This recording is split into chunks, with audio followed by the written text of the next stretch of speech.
If you could live green, would you? I'm Nick Fedorov, host of Things Green, where we introduce nuggets of green lifestyle from gardening, upcycling, answering your questions, sustainability, even discussing environmental issues.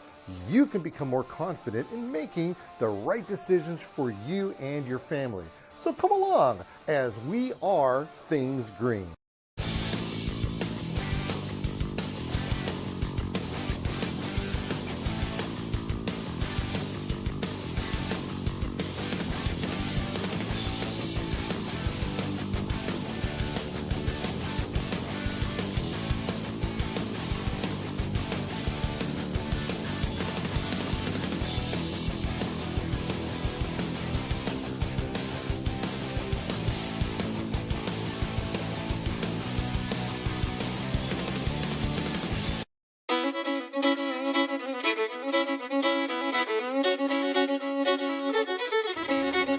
If you really think about it, gardening is kind of gruesome because there's things that die all the time. And one of the things that we have to understand is that sometimes you just can't save every single plant. Now, these particular plants have seen some great progress. They've done a lot of neat things. So we have to decide what goes and what stays. Well, those things that are the most productive, of course, they stay. And those that don't, they gotta go. Now, all of these tomatoes, I had one, two, there was a third one, but I had to rip it out. It was in really bad condition. All three of the tomatoes, they're pretty well spent, even though the center one, the cherry tomato, which by the way, if you're a beginning gardener, grow the cherry tomato, would you? Because the cherry tomato is so easy. It's almost a foolproof kind of a tomato to grow. And you get your tomatoes very quickly as opposed to if you grew something like these beefsteaks. And of course, I like to take and label my tomatoes as clearly as possible. And that's exactly what we've done here. But look, see, if you take a look at this, we've got our tomatoes. These have been on this plant for quite some time. And they have seen better days. So what we're going to do, we're going to toss them, and we're going to put them inside of our compost pile. Now you're going to think, well, why would you put a tomato in a compost pile since it's part of the nightshade family? And nightshade family, of course, is a poisonous plant. Well, there's not that much toxicity in it to where it's going to make that huge of a difference. So, and what will end up happening is that the composting will indeed take in get hot enough to where it'll kill all those impurities. Now, if it was a completely 100% compost-based, tomato-based kind of thing, I don't know, I'd think about that for a second. But you've never really heard of anybody having any kind of problems. Of course, if you're sensitive to it, it's a different story. All right, so we have just a couple tools we're gonna do. We're gonna have our gloves, we're gonna have our secateurs, and I brought a shovel. Sometimes we need the shovel, sometimes we don't. The reason being is because tomatoes, as well as all of our vegetables, they're not that deeply rooted. Now, these right here were like 12-inch containers, and the containers have sunken down to about half. This is the second year that I've had plants inside of these containers, and I can tell you this much right now, I will not plant any tomatoes in this planter for another 2 or 3 years. So crop rotation is extremely important whenever you're doing any kind of plantings. In fact, I've got 4 tomatoes over there, 1, 2, 3, as I said, I think I said that I pulled one out. So the first thing we're gonna do is kind of get these branches out. Now these are like viney branches. That's why we call them tomato vines. We don't call them tomato, well, we do call them tomato bushes. There are bushes, but we just kind of want to get some of this stuff out because it is just going to be easier to yank this thing out in the long run. Now, one of the nice things about using one of these coal tomato cages is, number one, this particular one's probably 10 years old. So you don't have to keep buying cages over and over and over again. Secondly, it is hands down the thickest, the most durable kind of plant that you've ever seen. Now, why am I going to be pulling out the tomatoes that already do have some tomatoes on there? as I mentioned, Mrs. Things Green said get rid of it. She actually doesn't like cherry tomatoes. She could do without them. I like them because, again, you just get something really quick, and there's nothing like going in the garden and getting a tomato and eating it. It's really, really kind of cool. So we're just going to take and pull this. You can see how quickly this process goes.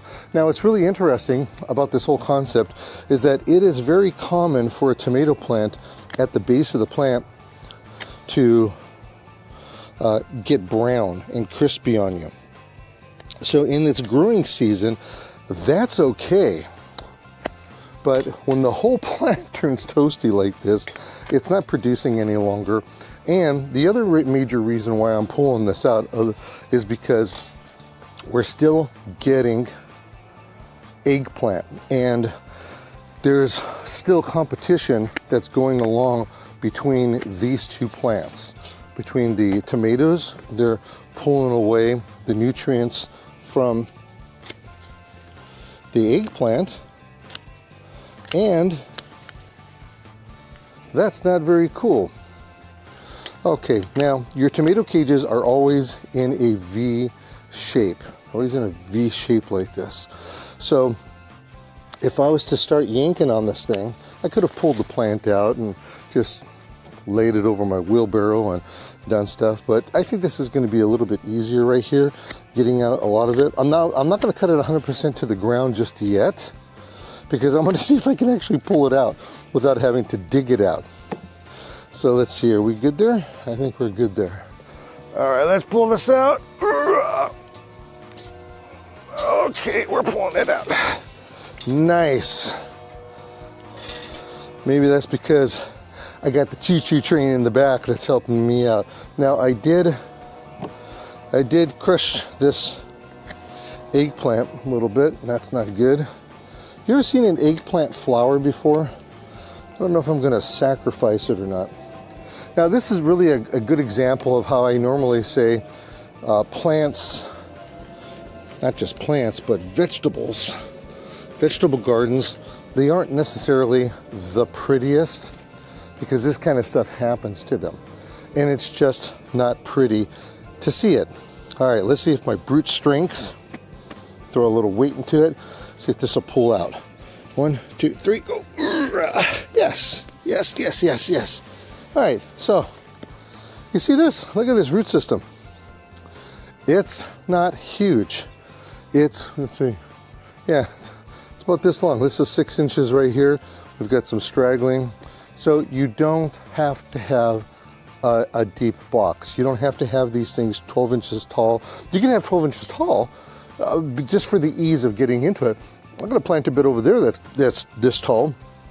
Mrs. Things Green absolutely loves it because she can reach into it easily. In fact, I think she would rather have something like that. But it doesn't make sense for certain plants like tomatoes, because your tomatoes, if you have a 24-inch box and this thing is going to go up 6 feet. Did you see how big that cage was? Look at this. This cage is huge. Absolutely huge. This is a 6-foot cage. This is the size you want for your tomatoes. You don't want those cheap and cheesy ones that you find at the nursery. You want something that's just custom made and that's perfect for this. Okay, so I have a lot of weeds that are around here. So let's pull these weeds out. Now, when you have an organic garden, this is what happens. You get the weeds going. So we have to pull these things out. Get all these out. Just like this. I have some straggler plants over here. Now I'm just going to sacrifice this particular. Now I'll leave it. We'll leave it. We'll see what it looks like. Okay, now I did and I do have supports inside of these bell peppers. But the thing of it is that these bell peppers are they're much bigger. They took off bigger and better than I thought they would. That's another reason why I had the tomato plants side by side, because when they were smaller, they were able to support each other. So we have to do the same exact treatment over here. And as you can tell, it doesn't take too much time. Now remember, when we're talking about tomatoes, especially tomatoes, if you've never grown a tomato plant before, you go with these little itty bitty ones like this. And I'll show you, I'm gonna miss this, but like I said, it's just the way that it works sometimes. Delicious. Okay, so let's continue on. We're gonna pull these out, and then it's gonna give more room for my eggplant. I know I was telling you a story here for a second ago. Oh, this is what I was gonna say. When you're growing tomatoes, you have to remember that you don't want to overplant. Now, we use tomatoes like crazy here at the thingsgreen.com Botanical Gardens. We make salsa, we make just all kinds of crazy stuff. The tomato sandwich thing over here is phenomenal. It's absolutely wonderful. Okay, I've got a lot of tomatoes here. I'll probably come back later and pull off these little itty bitty tiny ones because you just don't want to be wasteful. But anyway, but these green ones right here, they'll get dumped. This guy's making a lot of racket. What do you say we take it off? Okay. So we're just going to cut away at this. And try to, when you're working, try to keep a decent workspace for yourself. You don't want to make it so that it's hard to clean up a second, third, fourth time. I like using the wheelbarrow. I get that is taller off the ground.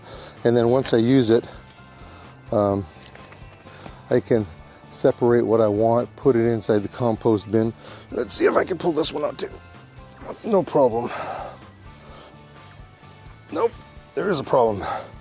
It's in there wonderfully. Okay, I literally thought I was gonna have to dig that one out. All right, pull it, Nick, pull it. Okay, so I pull this out. We have all of our bushes coming out right here. So one of the things that I really enjoy is a good old-fashioned tomato sandwich. Mrs. Things Green makes these amazing cheese rolls, and what we do with them is we cut them open, smother a little mayonnaise in it, you cut your tomato up, stuff it with that. Oh, absolutely delicious. Or you could also do it with, let's see what we got. See, look at this. Isn't that beautiful? Now, waste not, want not. What does that mean? I have no idea. But I do know that you want to shake off the dirt off of the roots. That's really important because that dirt is necessary, and quite frankly, it's expensive. See, I've got some gnarly weeds here. Pull out the weeds. Okay, I'm gonna have to dig those out. Yeah, that's a weed. Can you see this? That's what happens when you don't pay attention to your garden. I like to try to get them on the smaller side, of course, but sometimes that doesn't work. Now, the chances, look at this pinnacle. Look at that. Oh, yeah. Do you think it'd be possible if I can get on my lounge chair and Mrs. Things Green would feed these to me like this? Yeah, ain't never gonna happen. Point is, that was delicious. You don't get any fresher than what happened just now. Now, am I gonna get tomatoes growing into things by volunteers because there was a lot of seeds? Absolutely. We have back here, last year I grew tomatoes, had a whole bunch of tomatoes grow up, and I just wanted to keep one wild one. It was in this one, it grew, it was nice. Now what I'm gonna do is, because this is just kind of big and overgrown over here, I'm just gonna kind of push things to the side, being very careful because look at, oh, I'll pick this. This is eggplant. You ever have eggplant before? Eggplant is absolutely delish. What you do is picked a little bit too young, but I don't know, it's pretty good color though. Anyway, what you're gonna do is I like them thin, and then you take and you put egg on it, and then you put some panko on it, the breadcrumbs. You can salt it if you want. And then what you do is you put it in an air fryer. Once it's in that air fryer, oh, you want to make it so it's crispy. Make these things like chips. So that is not going to go in there. I'm going to disappear for a second, I think, and I'm going to go put it right there. So now what we'll do is, I think we're just going to leave this just the way that it is. And this is going to grow up nice and strong. I've got a whole bunch more of these eggplants on this side.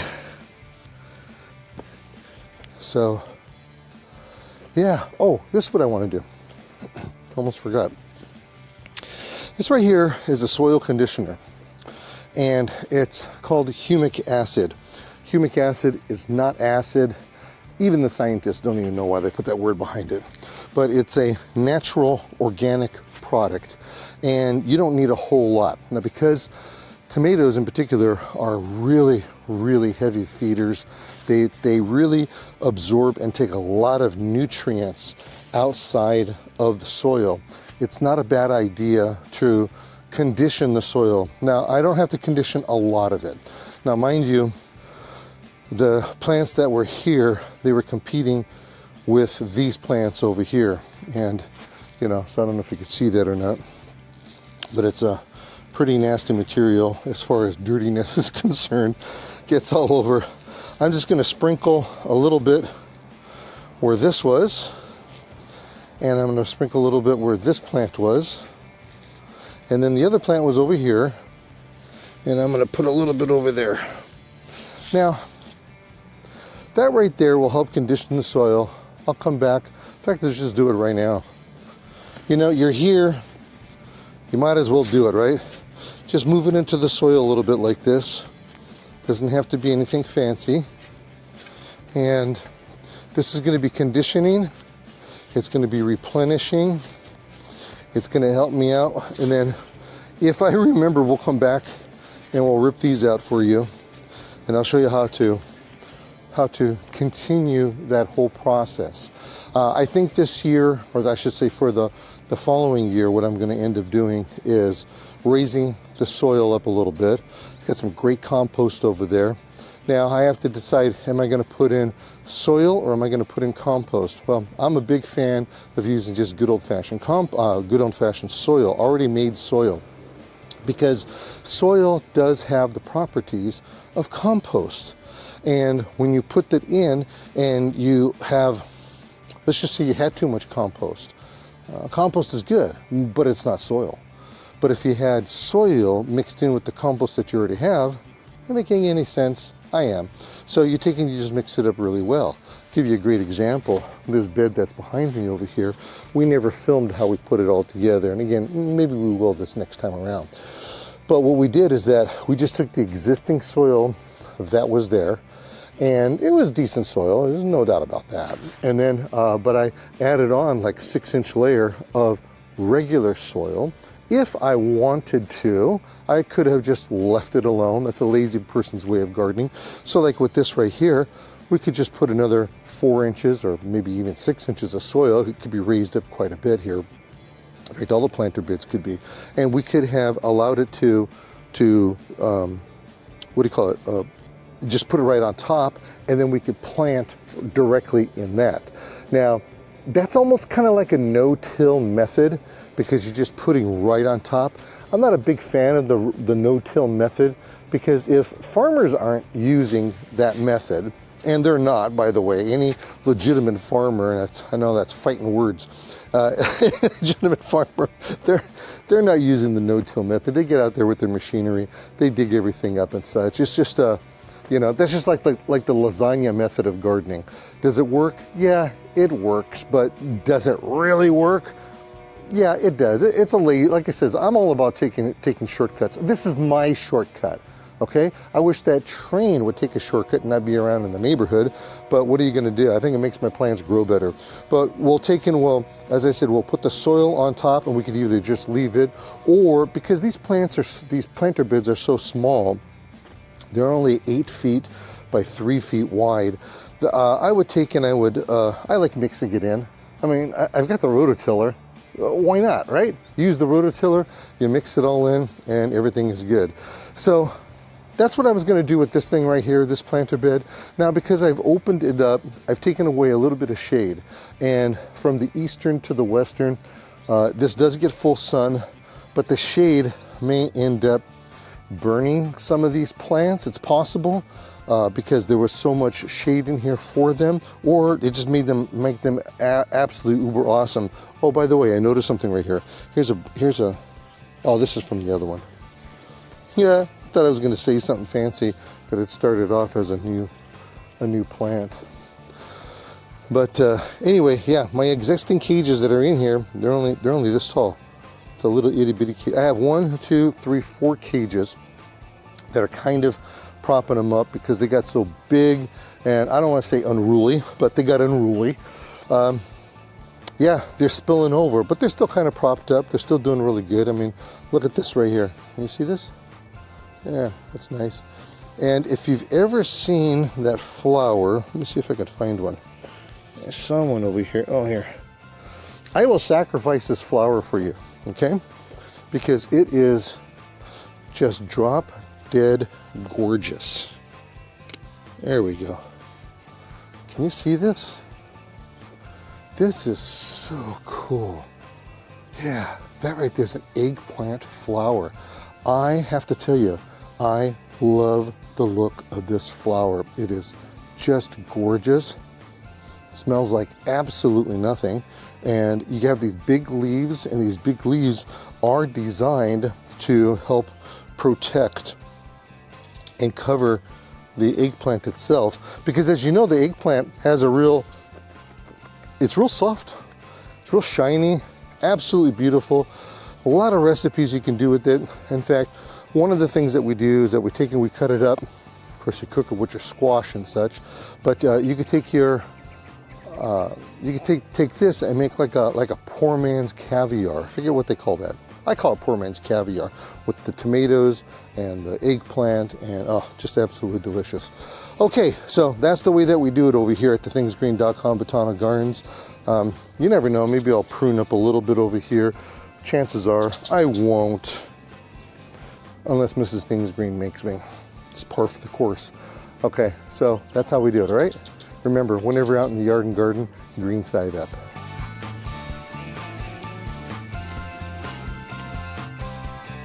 Kind of looks like we're growing plants of biblical proportions over here, don't you think? This right here is a bed of basil. Now, the Bible does talk about bitter herbs, and I can't help but wonder if this isn't what they were talking about. Now, of course, this sweet basil, you would think, it's sweet, right? But if you allow it, like all of these other herbs here, from the lemon to the Italian to, we just have a menagerie of them here, I wonder if they didn't allow them purposely to grow like this so they can get the seeds off of it and grow more to turn bitter, because that's what happens when it flowers. So if you don't want those bitter herbs, it's best for you to take and to cut them back, and it will also make your plant bushier and it'll make it healthier. And then when you come to use it for your culinary purposes, you're not going to be surprised about any kind of bitter taste.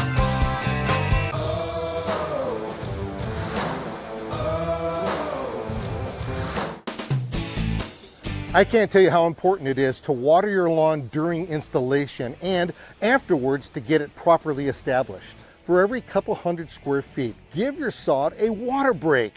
With a hose, lightly water to prevent wilting or heat loss. Be strategic about it, because you don't want to water the dirt that isn't sodded yet.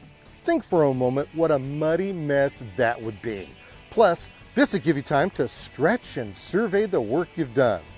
Once that gorgeous lawn has been installed, We need to remember turf and soil have a symbiotic relationship because both are living organisms, and in order for lawn genocide not to happen, we need to follow the 7-3-2-1 watering guide after the sod has been installed. For the first 7 days, you water 3 times a day at 7 a.m., 11 a.m., and 2 p.m. For the next 7 days, you water 2 times a day at 7 a.m. and 2 p.m. For the final 7 days, you water once a day at 7 a.m. After that, your lawn is established and it only needs about 1 1/4 inches of water per week. Thanks for joining me on another excursion of Things Green. Our goal is to educate, inform, and entertain so you can become exposed to a green lifestyle inside and outside of the home and community, all on your terms. Join me next time right here as we help you with Things Green.